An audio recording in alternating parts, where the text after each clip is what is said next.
ಇತಿಮಿತಿಯಾಗಿ ತಿನ್ನಿದ್ರೆ ನೀನು 100 ವರ್ಷ ಬದುಕ್ತೀಯ.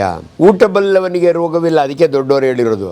ದೇವ್ರು ಹೇಳ್ತಾನಂತೆ, ಯಾವುದೇ ಒಂದು ಪ್ರಾಣಿನ ಭೂಮಿ ಮೇಲೆ ಹಾಕ್ಬೇಕಾದ್ರೆ ಇಷ್ಟು ಅಂತ ರೇಷನ್ ಹಾಕ್ಬಿಡ್ತಾನಂತೆ. ಯಾರು ಬೇಗ ರೇಷನ್ ಮುಗಿಸ್ತಾರಲ್ಲ ಅವ್ರು ಬೇಗ ಮೇಲಕ್ಕೆ ಬರ್ತಾರೆ. ಅಂದ್ರೆ ಮಿತವಾಗಿ ತಿಂದರೆ ಆರೋಗ್ಯ ಜಾಸ್ತಿನಾ? ಡೆಫಿನೆಟ್ಲಿ. ಅವನಿಗೆ ಡಯಾಬಿಟಿಸ್ ಬರಲ್ಲ, BP ಬರಲ್ಲ, ಕಿಡ್ನಿ ಕಿತ್ಕೊಂಡು ಹೋಗಲ್ಲ. ಹರಿಬರಿ ತಿನ್ಬೇಡ, ಎಲ್ಲದಕ್ಕೂ ಟೆನ್ಷನ್ ಮಾಡ್ಕೋಬೇಡ. ಯಾಕಂದರೆ ನೀನು ಟೆನ್ಷನ್ ಮಾಡ್ಕೊಂಡ್ರೆ ನಿನ್ನ ವೇಗಸ್ ನರ್ವ್ ಅಂತ ಇರುತ್ತೆ, ಅದು ಸ್ಟೊಮಕ್ಕಿಗೆ ಸಪ್ಲೈ ಇರುತ್ತೆ, ಛಲ್ ಅಂತ ಆಸಿಡ್ ಉತ್ಪತ್ತಿ ಆಗುತ್ತೆ.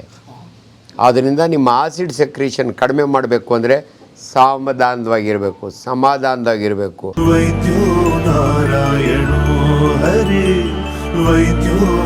ಸರ್ ನಮಸ್ಕಾರ. ಸರ್ ನಮಸ್ಕಾರ. ಹೇಳಿ ಸ್ವಾಮಿ. ಮೊಟ್ಟ ಮೊದಲು ತಾವು ಕಳೆದ 3-4 ಸಂಚಿಕೆಗಳಲ್ಲಿ ಲೈಂಗಿಕ ಆರೋಗ್ಯ, ಗಂಡಸರ ಶಿಕ್ಷಣ, ಹೆಣ್ಮಕ್ಳ ಬಗ್ಗೆ ಎಲ್ಲ ಮಾತನಾಡಿದ್ದು. ಕೆಲವ್ರಿಗೆ ಅದು ಪೋಲಿ ಥರ ಅಂತ ಫೀಲ್ ಆಗಿರ್ಬೋದು. ಆದರೆ ಬರ್ನಿಂಗ್ ಇಶ್ಯೂ ಎಷ್ಟು ಅಂದರೆ ನನಗೆ ಪ್ರತಿದಿನ 20-25 ಕಾಲು ಕರ್ನಾಟಕದ ಬೇರೆ ಬೇರೆ ಭಾಗಗಳಿಂದ ಬರುತ್ತೆ. ಎಸ್ಪೆಷಲಿ ಯುವಕರು. ನಂಗೆ ಆಶ್ಚರ್ಯ ಮತ್ತು ಭಯನೂ ಆಗುತ್ತೆ, ಏನು ಯುವಕರಿಗೆ ಸಮಸ್ಯೆ ಇದೆಯಲ್ಲ ಅಂತ. ಸೊ ಹಂಗಾಗಿ ನೀವು ಅಷ್ಟು ವಿಷಯಗಳನ್ನು ಹೇಳಿದ್ದಕ್ಕೆ ಭಾಳ ಧನ್ಯವಾದ. ಮೊಟ್ಟ ಮೊದಲು ಅದಕ್ಕಿಂತ ಇಂಪಾರ್ಟೆಂಟು, ಮೊನ್ನೆ ಒಂದು ಲೈವ್ ಪ್ರೋಗ್ರಾಮ್ ಇತ್ತು. ಈಚೀಚೆಗೆ ಯಂಗ್ ಬಾಯ್ಸಲ್ಲಿ HIV ಇನ್ಫೆಕ್ಷನ್ ಜಾಸ್ತಿ ಆಗ್ತಾ ಇದೆ. ಅದು ಯಾಕೆ ಅಂತ ಒಂದು ಲೈವ್ ಯಾವುದು ಇದ್ರ ಹತ್ರ ಇದೆಯಲ್ಲಪ್ಪ, ವಿಧಾನಸೌಧದ ಒಂದು TV ಇದೆಯಲ್ಲ, ಸುವರ್ಣ ಅಲ್ಲಪ್ಪ, ಕಾಂತಾರ ಥರ ಇನ್ನೊಂದು ಹೆಸರು ಇದೆಯಲ್ಲಪ್ಪ, ವಿಸ್ತಾರ TVಯಲ್ಲಿ ಲೈವ್ ಪ್ರೋಗ್ರಾಮ್ 1 hour. ಯಂಗ್ ಮೇಲ್ಸಲ್ಲಿ ಏಡ್ಸ್ ಯಾಕೆ ಜಾಸ್ತಿ ಆಗ್ತಾಯಿದೆ, HIV ಯಾಕೆ ಜಾಸ್ತಿ ಆಗ್ತಾಯಿದೆ ನೋಡಿ. HIV ಶುರುವಾಗಿದ್ದು 1978ರಲ್ಲಿ ಆಫ್ರಿಕಾದಿಂದ ಚಿಂಪಾಂಜಿಯಿಂದ ಮನುಷ್ಯರಿಗೆ ಬಂತು ಅಂತ. ಅದಾದ ನಂತರ HIV ಬಗ್ಗೆ ಸಾಕಷ್ಟು ಭಯ. ಇದು ಹೆಂಗೆ ಬರುತ್ತೆ HIV ಅನ್ನೋದು? Human immuno deficiency virus, sexually transmitted. But ಅದಕ್ಕೆ ಭಾಳ ಇಂಪಾರ್ಟೆಂಟು ಪ್ರೊಟೆಕ್ಷನ್. ಕಾಂಡಮ್ ಯೂಸ್ ಮಾಡಿ ಅಂತ. ಕಾಂಡಮ್ ಯೂಸ್ ಮಾಡೋದು ಯಾವಾಗ ಅಂದರೆ, ಹೆಣ್ಮಗಳು ನಾನು ಸೆಕ್ಸ್ ಮಾಡಿದ ಮೇಲೆ ಪ್ರೆಗ್ನೆಂಟ್ ಆಗಬಾರ್ದು ಅನ್ನೋ ಭಯಕ್ಕೆ ಎಲ್ಲರೂ ನಿರೋಧ ಯೂಸ್ ಮಾಡೋಕ್ಕೆ ಶುರು ಮಾಡಿದರು. ಅನ್ಫಾರ್ಚುನೇಟ್ಲಿ ಭಾಳ ಜನಕ್ಕೆ ಇದು ಗೊತ್ತಿಲ್ಲ. ಸೆಕ್ಸು ಬರೀ ಹೆಣ್ಮಕ್ಳ ಜೊತೆ ಅಷ್ಟೇ ಮಾಡಲ್ಲ, ಗಂಡು ಮಕ್ಕಳ ಜೊತೆಯಲ್ಲೇ ಸೆಕ್ಸ್ ಮಾಡ್ತಾರೆ. ಅಂದರೆ ಅದನ್ನು ಸೋಡಮಿ ಅಂತೀವಿ ನಾವು. ಏನಲ್ ಸೆಕ್ಸು, ಓರಲ್ ಸೆಕ್ಸ್ನ ಬಗ್ಗೆ ಭಾಳ ಜನಕ್ಕೆ ತಿಳುವಳಿಕೆ ಇಲ್ಲ, ಅದ್ರ ಬಗ್ಗೆ ಅರಿವು ಇಲ್ಲ.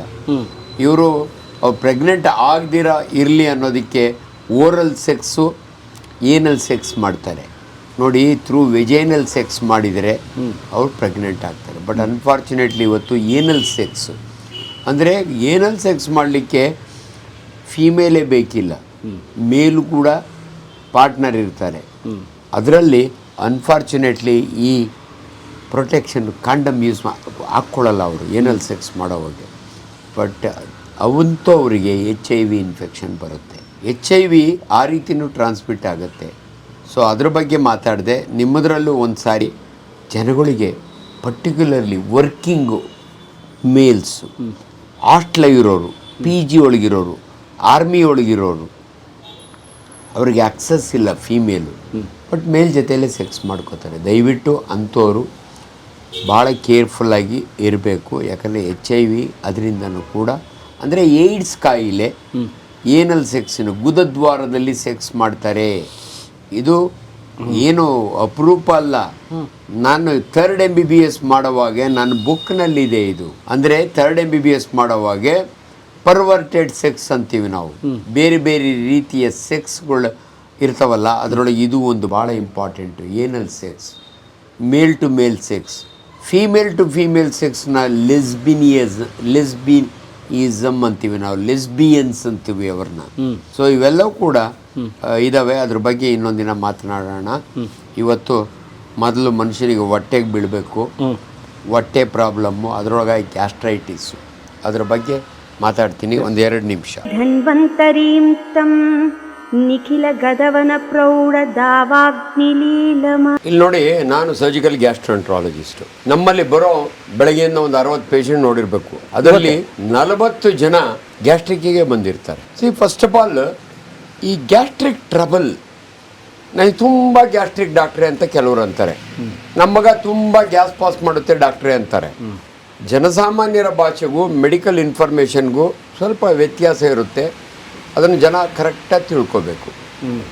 ಈ ಗ್ಯಾಸ್ಟ್ರಿಕ್ ಅಥವಾ ಗ್ಯಾಸ್ಟ್ರೈಟಿಸ್ ಕಿಟಕಿ ಹಾಕಂಗಿದ್ರೆ ಹಾಕಿ ಹಾಂ, ಅದಂದರೆ ಏನು ಅಂತ ಫಸ್ಟ್ ಆಫ್ ಆಲ್ ಅದಕ್ಕೆ ಕಾರಣಗಳು ಅನೇಕ. ಅದರ ಟ್ರೀಟ್ಮೆಂಟು ಕೂಡ ಇಂಪಾರ್ಟೆಂಟು.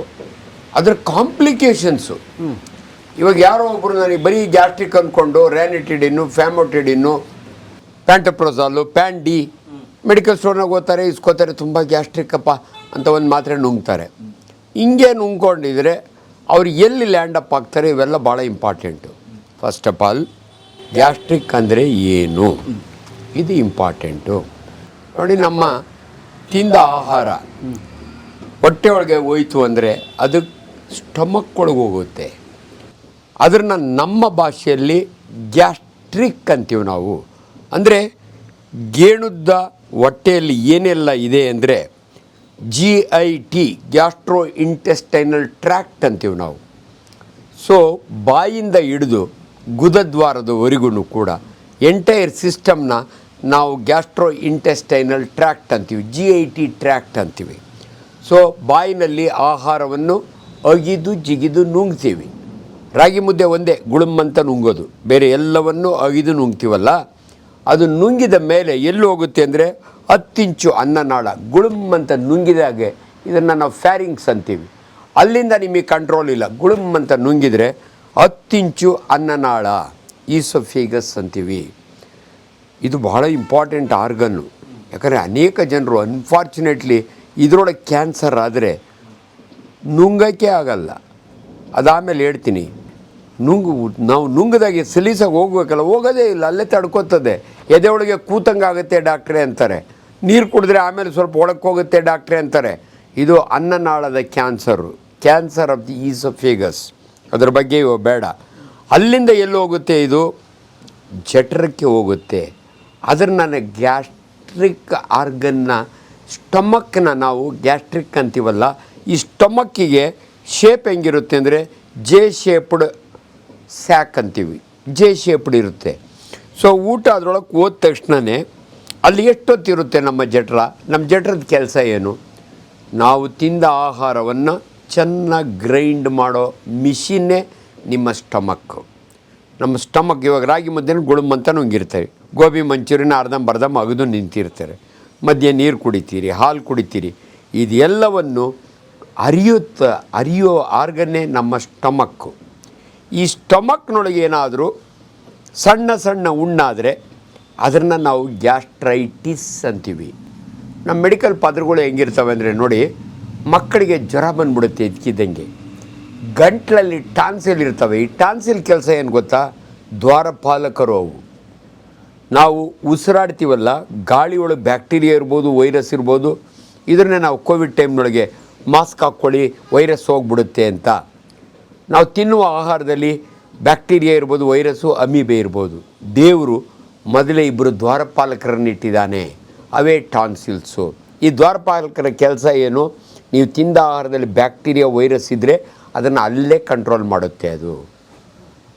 ಅದೇನಾದರೂ ಊದ್ಕೊತ್ತು ಅಂದರೆ, ಇನ್ಫೆಕ್ಷನ್ ಆದರೆ, ನಂಜಾದರೆ ಟಾನ್ಸಿಲೈಟಿಸ್ ಅಂತೀವಿ. ಆವಾಗ ಮಕ್ಕಳಿಗೆ ಜ್ವರ ಬರ್ತವೆ.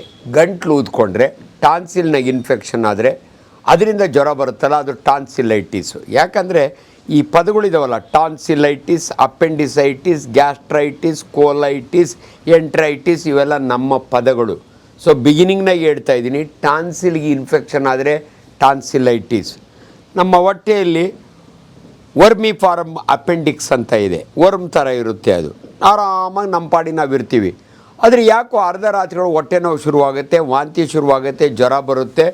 ನೋಡಿದರೆ ಅಪೆಂಡಿಕ್ಸ್ ಊದ್ಕೊಂಡಿದೆ, ಅಪೆಂಡಿಸೈಟಿಸ್. ಅದೇ ರೀತಿ ನಮ್ಮ ಜಠರದ ಒಳಗಡೆ ಒಂದು ಲೇಯರ್ ನೋಡಿ, ಜಠರ ಇಷ್ಟು ದಪ್ಪ ಇರುತ್ತೆ, ಅದು ಮಸಲ್ದಿರುತ್ತೆ. ಒಳಗಡೆ ಒಂದು ಲೇಯರ್ ಇರುತ್ತಲ್ಲ, ಅದನ್ನು ಮ್ಯೂಕಸ್ ಮೆಂಬ್ರೇನ್ ಅಂತೀವಿ. ಹಂಗಂದರೆ ಏನು? ನಾವು ಬಾಯಿನೊಳಗೆ ಬೆಳ್ಳಾಕಿ ಇಲ್ಲಿ ಮುಟ್ಟಿದರೆ ಸಾಫ್ಟಾಗಿದೆ ಕೆನ್ನೆಗಳು, ಅದನ್ನು ಮ್ಯೂಕೋಸ ಅಂತೀವಿ ನಾವು. ನಮ್ಮ ಬಾಯಿಂದ ಹಿಡಿದು ಗುದದ್ವಾರದವರೆಗೂ ಒಳಗಿನ ಲೇಯರ್ ಇರುತ್ತಲ್ಲ, ಜಠರಕ್ಕೆ, ಅನ್ನನಾಳಕ್ಕೆ, ಸಣ್ಣ ಕರಳಿಗೆ, ದೊಡ್ಡ ಕರಳಿಗೆ, ಗುದದ್ವಾರಕ್ಕೆ ಒಳಗಿನ ಲೇಯರ್ನ ನಾವು ಮ್ಯೂಕಸ್ ಮೆಂಬ್ರೇನ್ ಅಂತೀವಿ. ಅದೇನಾದರೂ ಇನ್ಫೆಕ್ಟ್ ಆದರೆ, ಅಂದರೆ ನಂಜಾದರೆ, ಸಣ್ಣ ಸಣ್ಣ ಹುಣ್ಣಾದರೆ ಅದನ್ನು ಗ್ಯಾಸ್ಟ್ರೈಟಿಸ್ ಅಂತೀವಿ. ಈಗ ನಿಮ್ಗೆ ಅರ್ಥ ಆಗಿರ್ಬೋದು. ಮನುಷ್ಯನಿಗೆ ಗ್ಯಾಸ್ಟ್ರೈಟಿಸ್ ಅಂದರೆ ನನಗೆ ತುಂಬ ಗ್ಯಾಸ್ಟ್ರಿಕ್ಕು ಡಾಕ್ಟ್ರೆ ಅಂದರೆ ಅವ್ರು ಯಾಕೆ ಬರ್ತಾರೆ ಅಂದರೆ ಹೊಟ್ಟೆ ಉರಿ, ಹೊಟ್ಟೆ ಉಬ್ರ, ಉಳಿತೇಗು, ಎದೆ ಉರಿ, ಇವಿಷ್ಟು ಕೂಡ ಗ್ಯಾಸ್ಟ್ರೈಟಿಸ್ನ ರೋಗ ಲಕ್ಷಣಗಳು, ಸಿಂಪ್ಟಮ್ಸ್ ಅಂತೀವಿ ನಾವು. ನೀವು ಯಾವ ನಮ್ಮ ಹತ್ರ ತುಂಬ ಇಲ್ಲ ಡಾಕ್ಟ್ರೆ, ನೆನ್ನೆ ಹೊರಗಡೆ ಊಟ ಮಾಡಿದೆ, ರಾತ್ರಿ ಬೆಳಗ್ಗೆ ಯಾಕೋ ಹೊಟ್ಟೆಯೊಳಗೆಲ್ಲ ತಪ್ಪಣ, ಒಂಥರ ನೋವಾಗುತ್ತೆ, ಉರಿ ಆಗುತ್ತೆ, ಉಳಿ ತೇಗ್ ಬರುತ್ತೆ, ಇವು ಗ್ಯಾಸ್ಟ್ರೈಟಿಸ್. ಎಷ್ಟು ಸಿಂಪಲ್ಲು ಡೆಫಿನೇಷನ್ನು. ಗ್ಯಾಸ್ ಟ್ರಬಲೇ ಬೇರೆ, ಅದು ಆಮೇಲೆ ಹೇಳ್ತೀನಿ. ಮಗು ಗ್ಯಾಸ್ ಪಾಸ್ ಮಾಡುತ್ತೆ, ಜನರು ಊಸ್ತಾರೆ, ಅದನ್ನು ಗ್ಯಾಸ್ ಟ್ರಬಲ್ ಅಂತಾರೆ. ಅದಕ್ಕೂ ಇದಕ್ಕೂ ಸಂಬಂಧ ಇಲ್ಲ. ಸೊ ನಿಮ್ಮ ಗ್ಯಾಸ್ಟ್ರೈಟಿಸ್ ಅಂದರೆ ನಿಮ್ಮ ಜಠರದಲ್ಲಿ ಸಣ್ಣ ಸಣ್ಣ ಹುಣ್ಣು ಕೆಂಪಗಾಗುತ್ತೆ. ಅದನ್ನು ಹೆಂಗೆ ನೋಡ್ತೀವಿ ಅಂದರೆ ನಾವು ಎಂಡೋಸ್ಕೋಪಿ ಮಾಡಿದಾಗ ನಿಮ್ಮ ಪಿಕ್ಚರ್ ತೆಗೆದು ತೋರಿಸ್ತೀವಿ ಅಥವಾ ವಿಡಿಯೋ ಒಳಗೆ ತೋರಿಸ್ತೀವಿ. ನೋಡಿ ನಿನ್ನ ಹೊಟ್ಟೆ ಒಳಗೆ ಹೆಂಗೆ ಕೆಂಪಗಾಗಿದೆ, ಅದನ್ನು ಎರೋಷನ್ ಅಂತೀವಿ ನಾವು. ಅದು ಯಾಕಾಯಿತು ಅಂದರೆ 3 ಇಂಪಾರ್ಟೆಂಟ್ ಕಾರಣ. ಇದನ್ನು ಜನ ದಯವಿಟ್ಟು ತಿಳ್ಕೊಂಬಿಡಿ.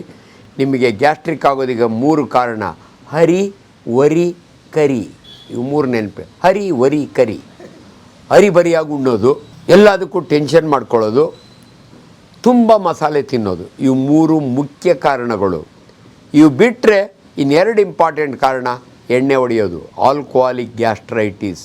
ಯಾರು ಎಣ್ಣೆ ಹೊಡಿತಾರಲ್ಲ, ಎಣ್ಣೆ ಹೊಡೆಯೋರೆಲ್ಲ ಸಂಜೆ ಹೊತ್ತು ಖಾಲಿ ಹೊಟ್ಟೆಯೊಳಗೆ ಹೊಡಿತಾರಲ್ಲ, ಅದರಿಂದ ನಿಮ್ಮ ಆಲ್ಕೋಹಾಲ್ ಹೋಗಿ ನಿಮ್ಮ ಜಠರದ ಒಳಗಡೆ ಸುಡುತ್ತಲ್ಲ, ಅದನ್ನು ಗ್ಯಾಸ್ಟ್ರೈಟಿಸ್ ಅಂತೀವಿ. ಆಲ್ಕೋಹಾಲ್ ತಗೊಂಡಾಗೆ ಹೊಟ್ಟೆಯೆಲ್ಲ ಉರಿತದೆ. ಅದಕ್ಕೆ ಭಾಳ ಜನ ಬುದ್ಧಿವಂತರು ದಿನ ಆಲ್ಕೋಹಾಲ್ ತೊಗೊಳ್ಳೋರು ಏನು ಮಾಡ್ತಾರೆ ಗೊತ್ತಾ? ಒಂದು ಮಾತ್ರೆ ನುಂಗ್ಬಿಟ್ಟು ಆಮೇಲೆ ಎಣ್ಣೆ ಹೊಡಿತಾರೆ. ಯಾಕಂದರೆ ಗ್ಯಾಸ್ಟ್ರೈಟಿಸ್ ಆಗುತ್ತೆ ಅಂತ ಅವನಿಗೆ ಗೊತ್ತು. ನೆಕ್ಸ್ಟು ದಮ್ ಹೊಡಿಯೋರು, ಯಾರು ಆಲ್ಕೋಹಾಲ್ ಹೊಡಿತಾರಲ್ಲ, ಐ ಮೀನ್ ಸ್ಮೋಕ್ ಮಾಡ್ತಾರಲ್ಲ, ಸ್ಮೋಕಿಂಗ್ನೊಳಗೆ ಟೊಬ್ಯಾಕೊ ಇನ್ ಎನಿ ಫಾರಮ್, ಟೊಬ್ಯಾಕೋನ ಸ್ಮೋಕು ಮಾಡ್ತಾರೆ, ತಿಂತಾರೆ. ಅಂದರೆ ಗುಟ್ಕಾ ತಿಂತಾರೆ, ಕೈನಿ ಒತ್ತಿಸ್ಕೋತಾರೆ, ಎಲ್ಲಡಿಕೆ ಕಡ್ಡಿ ಪುಡಿನ ಒತ್ತಿಸ್ಕೋತಾರೆ, ಅದರಿಂದನೂ ಗ್ಯಾಸ್ಟ್ರಿಕ್ ಆಗುತ್ತೆ. ಸೊ ನಾನೀಗ ಗ್ಯಾಸ್ಟ್ರಿಕ್ನಲ್ಲಿ ಮಾತನಾಡುವಾಗ ನಿಮ್ಗೆ ಯಾಕೆ ಬಂತು ಅನ್ನೋದಕ್ಕೆ ಕಾರಣಗಳು ಹೇಳಿದೆ. ಹರಿ, ವರಿ, ಕರಿ.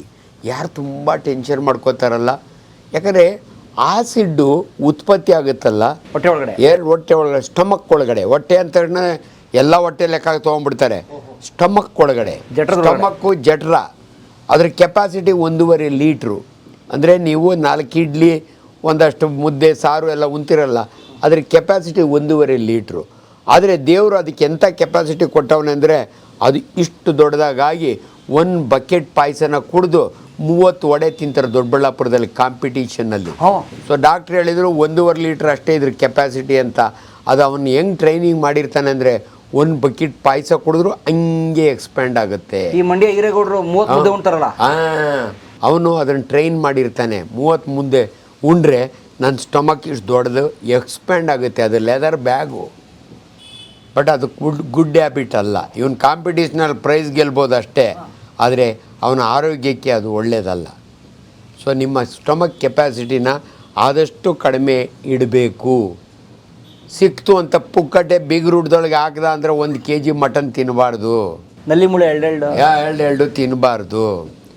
ಊಟದಲ್ಲಿ ಇತಿಮಿತಿ ಇದ್ದರೆ ಅವನಿಗೆ ಆರೋಗ್ಯ ಚೆನ್ನಾಗಿರುತ್ತೆ. ಅದನ್ನೇ ಭಾಳ ಸಾರಿ ನಾವು ಹೇಳೋದು. ನಾನು ಇನ್ಫ್ಯಾಕ್ಟ್ ಪಬ್ಲಿಕ್ ಟಾಕ್ ಕೊಡೋವಾಗ ಇವನ್ನೆಲ್ಲ ಯೂಸ್ ಮಾಡ್ತೀನಿ ಮಾತನ್ನು. ನಾನು ಒಂದು ಕಡೆ ಪಬ್ಲಿಕ್ ಟಾಕ್ ಕೊಡೋವಾಗ ಇದನ್ನೇ ಹೇಳ್ತಾ ಇದ್ದೆ, ನೋಡಿ, ಇತಿಮಿತಿಯಾಗಿ ತಿನ್ನಿದ್ರೆ ನೀನು 100 ವರ್ಷ ಬದುಕ್ತೀಯ. ಊಟ ಬಲ್ಲವನಿಗೆ ರೋಗವಿಲ್ಲ, ಅದಕ್ಕೆ ದೊಡ್ಡವರು ಹೇಳಿರೋದು. ಆಗ ನನ್ನ ಜೊತೆಯಲ್ಲಿ ಚೀಫ್ ಗೆಸ್ಟ್ ಕೂತಿದ್ದರು, ಗಾಳಿ ಆಂಜನೇಯನ ಗುಡಿ ಪೂಜಾರರು.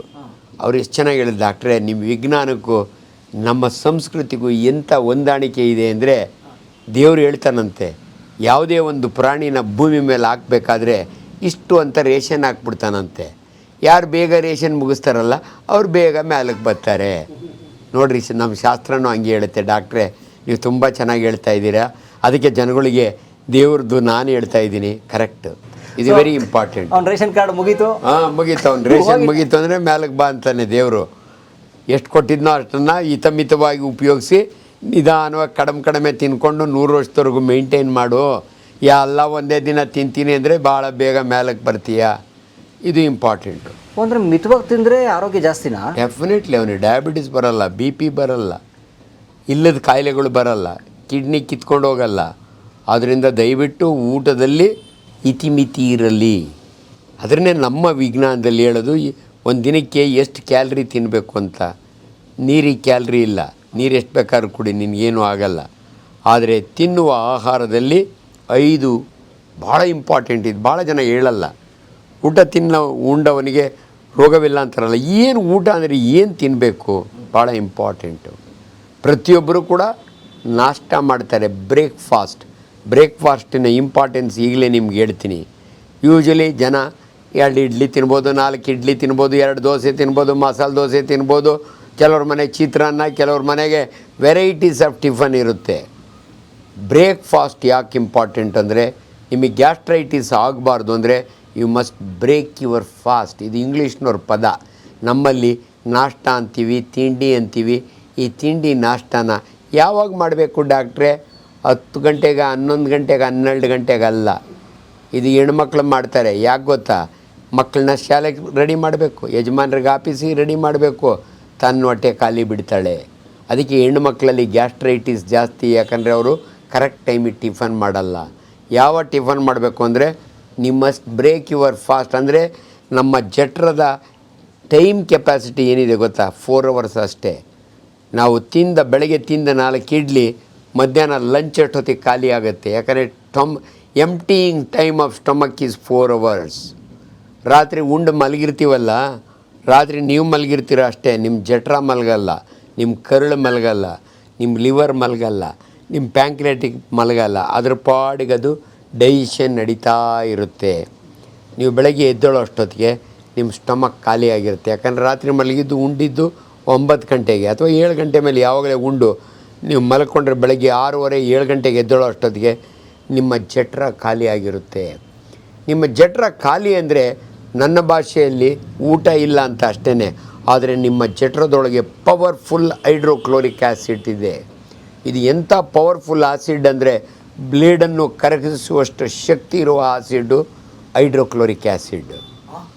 ಅದನ್ನು ಹಂಗೆ ಬಿಟ್ಟರೆ ನಿಮ್ಮ ಜಠರದ ಒಳಗಡೆ ಇದನ್ನೆಲ್ಲ ಸುಟ್ಟಾಕ್ಬಿಡುತ್ತೆ. ಆದರೆ ದೇವರು ಭಾಳ ಬುದ್ಧಿವಂತ.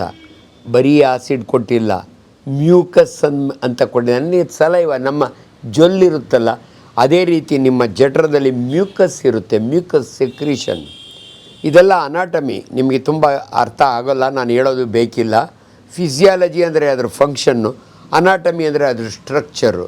ಈ ಅನಾಟಮಿ ನನಗೆ ಎಷ್ಟು ಚೆನ್ನಾಗಿ ಗೊತ್ತಿರುತ್ತೆ ಅಂದರೆ, ನಾನು ಫಸ್ಟ್ MBBS ಅಲ್ಲೇ 1.5 ವರ್ಷ ಒಂದು ಎಣಾನ ದಿನ 3 ಅವರ್ ಕುಯ್ದಿದ್ದೀವಿ ನಾವೆಲ್ಲ ಕ್ಲಾಸ್ಮೇಟ್ಸ್ ಸೇರಿಕೊಂಡು.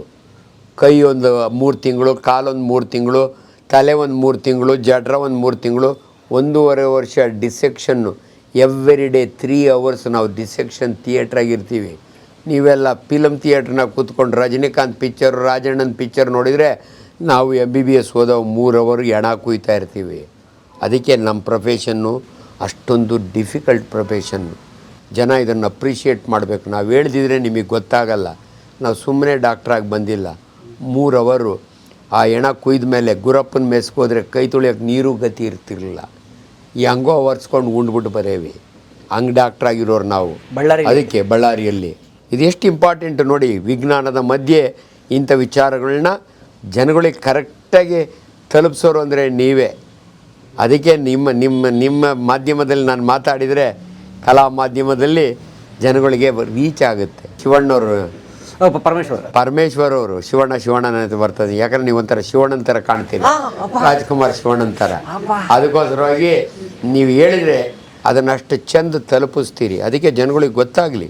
ಗ್ಯಾಸ್ಟ್ರಿಕ್ ಬಗ್ಗೆ ತಿಳ್ಕೊಳ್ಬೇಕಾದ್ರೆ ನಾನು ಎಷ್ಟು ಅಥಾರಿಟೇಟಿವ್ ಆಗಿ ಹೇಳ್ತೀನಲ್ಲ, ಅದು ವಿಜ್ಞಾನ.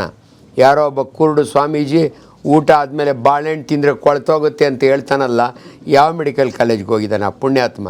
ದಯವಿಟ್ಟು ಅಂಥವ್ರು ಸುಮ್ಮನೆ ಇರಬೇಕು, ನಮ್ಮಂಥವ್ರ ಮಾತು ಕೇಳಬೇಕು. ಸೊ ಗ್ಯಾಸ್ಟ್ರಿಕ್ ಹೇಳೋವಾಗೆ ನಿಮ್ಮ ಸ್ಟಮಕ್ ಕೆಪಾಸಿಟಿ ಹೇಳಿದೆ ನಾನು. ಈ ಸ್ಟಮಕ್ ಒಳಗೆ ಇಷ್ಟೆಲ್ಲ ತೊಂದರೆ ಆದಾಗೆ ಅದನ್ನು ಗ್ಯಾಸ್ಟ್ರೈಟಿಸ್ ಅಂತೀವಿ. ಇದನ್ನು ಹೆಂಗೆ ಕಂಡುಹಿಡಿತೀರಾ ಡಾಕ್ಟ್ರೇ? ಇದು ಇಂಪಾರ್ಟೆಂಟು. ಸ್ವದೇಶೇ ಪೂಜ್ಯತೆ ರಾಜ, ವಿದ್ವಾನ್ ಸರ್ವತ್ರ ಪೂಜ್ಯತೆ. ಇಷ್ಟೊತ್ತು ನಾನು ಮಾತನಾಡಿದ್ದು ಕಲಾ ಮಾಧ್ಯಮದಲ್ಲಿ. ಕಲಾ ಮಾಧ್ಯಮದ ಚಾನಲ್, ಯೂಟ್ಯೂಬ್ ಚಾನಲ್ಗೆ ಸಬ್ಸ್ಕ್ರೈಬ್ ಮಾಡ್ಕೊಳ್ಳಿ. Thank you. ವಿಡಿಯೋ ನೋಡಿದ್ದಕ್ಕೆ ನಿಮಗೆ ತುಂಬ ಧನ್ಯವಾದಗಳು. ಪುಸ್ತಕಗಳನ್ನು ಓದು ಮನಸ್ಸನ್ನು ಅರಳಿಸುತ್ತೆ, ಬುದ್ಧಿಯನ್ನು ಚುರುಕು ಮಾಡುತ್ತೆ, ಕಾಣದ ಹೊಸ ಲೋಕವನ್ನು ಪರಿಚಯಿಸುತ್ತೆ. ಹಾಗಾಗಿ ಓದುವ ಸಂಸ್ಕೃತಿ ಹೆಚ್ಚಾಗ್ಲಿ. ಧನ್ಯವಾದ.